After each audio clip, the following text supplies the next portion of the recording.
Assalamualaikum warahmatullahi wabarakatuh. Halo, apa kabar semuanya? Insya Allah semuanya dalam keadaan sehat walafiat. Amin. Baik anak-anak, sebelum mulai perkuliahan, marilah kita berdoa. Berdoa dipersilahkan. Seperti yang telah kita ketahui, salah satu science facts dalam pembelajaran adalah media pembelajaran. Kali ini kita akan mempelajari salah satu dari jenis media pembelajaran, yaitu alat peraga. Ayo, ada yang tahu apa itu alat peraga? Alat peraga. Alat peraga diartikan sebagai alat atau benda yang digunakan untuk memperagakan fakta, konsep, prinsip, atau prosedur tertentu agar tampak lebih nyata atau konkret. Secara umum, pengertian alat peraga didefinisikan sebagai benda atau alat-alat yang diperlukan untuk melaksanakan kegiatan pembelajaran. Jika benda atau alat tersebut digunakan untuk pembelajaran IPA, benda atau alat itu disebut sebagai alat peraga IPA. Nah, sekarang kalian sudah tahu kan apa itu alat peraga? Baik, adapun kemampuan akhir yang diharapkan dalam perkuliahan kita hari ini adalah yang pertama, mahasiswa mampu merancang alat peraga kimia, dan yang kedua, mahasiswa mampu mengevaluasi alat peraga yang dirancang. Baik anak-anak, seperti yang telah kita ketahui menurut Regional Education Center Science and Mathematics, alat IPA dikelompokkan menjadi 3. Yang pertama adalah alat peraga, yang kedua adalah alat praktik, yang ketiga adalah alat penunjang. Nah, kali ini kita akan fokus kepada alat peraga. Alat peraga yang seperti telah kita sebutkan tadi adalah alat yang digunakan untuk membantu memudahkan memahami suatu konsep secara tidak langsung. Cluenya adalah tidak langsung. Alat yang termasuk ke dalam kelompok alat peraga ini contohnya adalah misalnya model alat destilasi dan carta. Contohnya adalah tabel sistem periodik unsur. Mengapa digunakan alat peraga? Karena yang pertama adalah kimia adalah hal yang ruang lingkupnya abstrak, yang berupa ide-ide, konsep-konsep, dan bukan berupa objek-objek.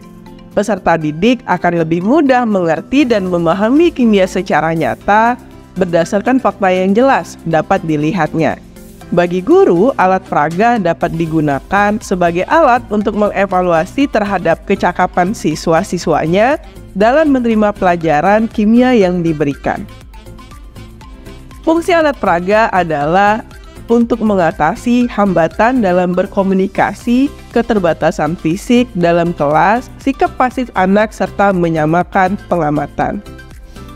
Tujuan kita menggunakan alat peraga adalah yang pertama bisa memberikan kemudahan berpikir kimia secara kreatif, mengembangkan sikap yang menguntungkan ke arah berpikir kimia, menunjang kimia di luar kelas yang menunjukkan penerapan kimia dalam keadaan sebenarnya.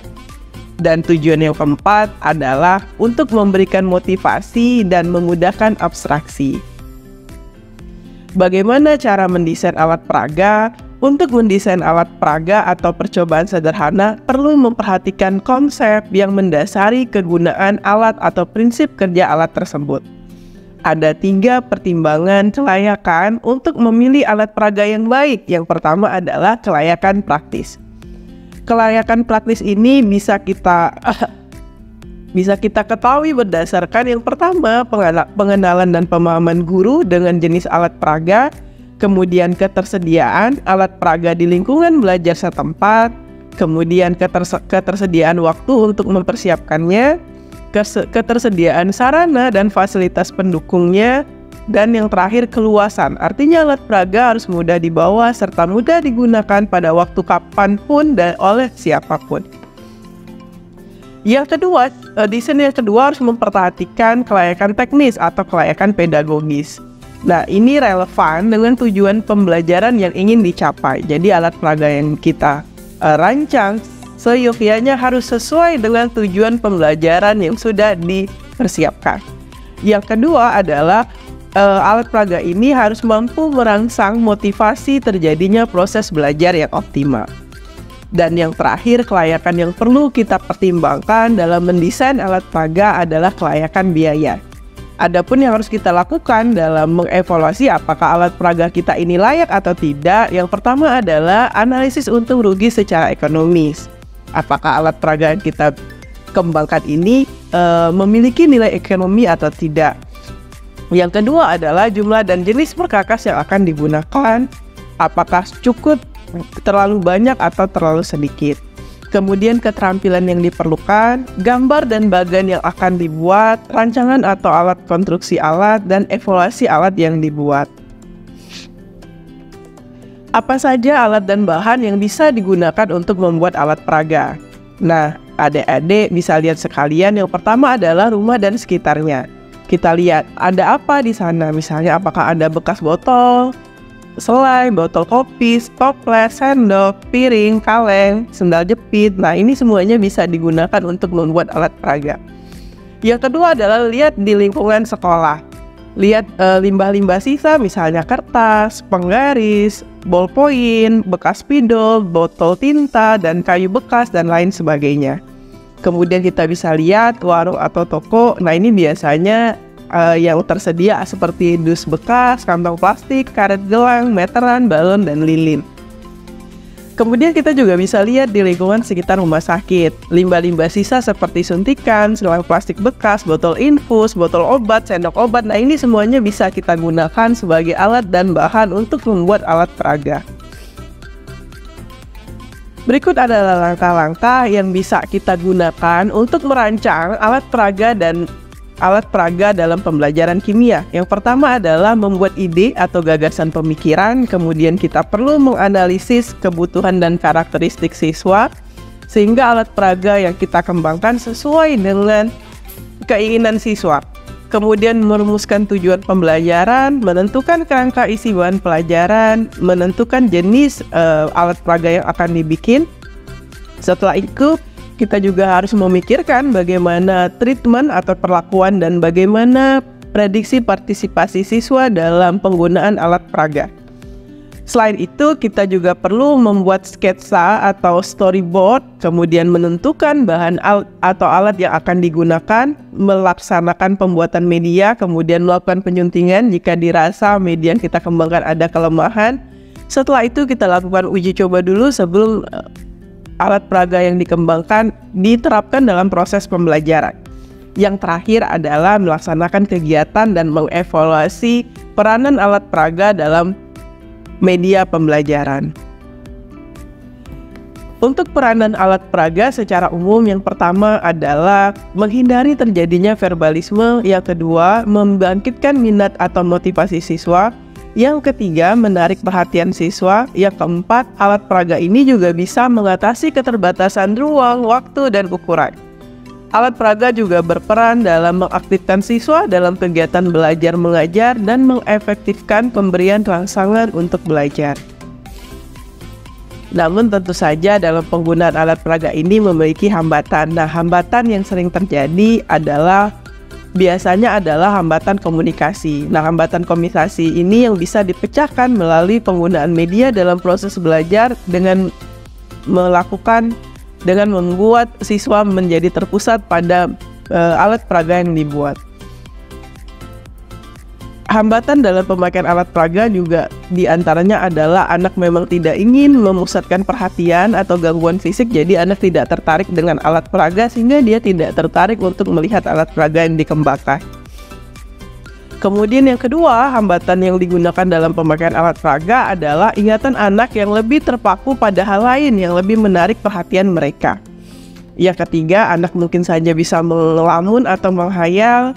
Kemudian hambatan yang lain adalah prosedur penyampaian bahan pengajaran yang membosankan. Kemudian sumber informasi tunggal tanpa variasi dan kurang adanya pengawasan dan bimbingan guru yang sedang mengajar.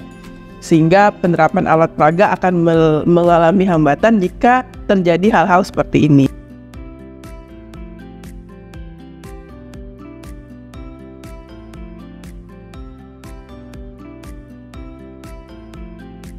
Baik anak-anak, untuk selanjutnya kita akan langsung praktek bagaimana cara membuat alat peraga. Dalam hal ini yang alat peraga yang kita akan buat adalah alat peraga bentuk molekul. Mengapa alat peraga ini harus kita kembangkan? Karena biasanya belum tentu di sekolah terdapat alat peraga bentuk molekul. Tidak semua sekolah memiliki alat peraga ini. Sehingga ketika kita nantinya akan menjadi guru, kita perlu membuat alat peraga ini untuk memudahkan siswa memahami konsep tentang bentuk molekul. Alat dan bahannya sangat mudah dan murah untuk diperoleh. Yang pertama adalah bola pingpong. Nah, sisa bola pingpong ini bisa digunakan yang suka bermain pingpong. Kemudian cotton buds. Cotton buds ini yang biasa kita gunakan setelah membersihkan telinga. Nah, ini kan biasanya tidak digunakan, kita bisa potong cotton buds ini yang bagian kapasnya, sisakan dengan bagian batangnya. Nah, usahakan ukurannya sama persis. Nah, setelah itu yang diperlukan adalah jarum pentul, kemudian korek api untuk membuat jarum pentul ini lebih mudah dalam melubangi bola pingpong.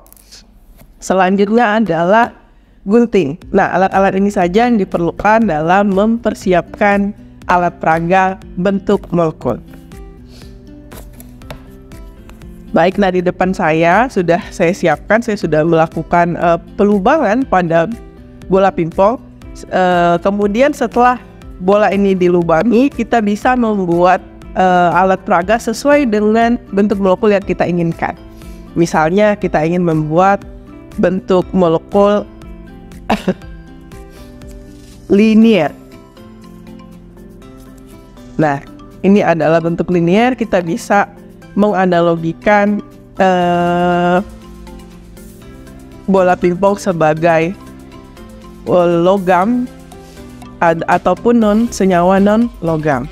Kemudian kita juga bisa mewarnai dan memberikan tulisan sehingga siswa lebih mudah memahami bentuk molekul ini. Misalnya yang tengah adalah karbon, kita bisa memberi identitas pada bola pingpong ini. Kemudian kita bisa bentuk C dan H, CH2. Nah, seperti ini. Kemudian kalau kita ingin membuat CH4, bentuknya adalah tetrahedral. Nah,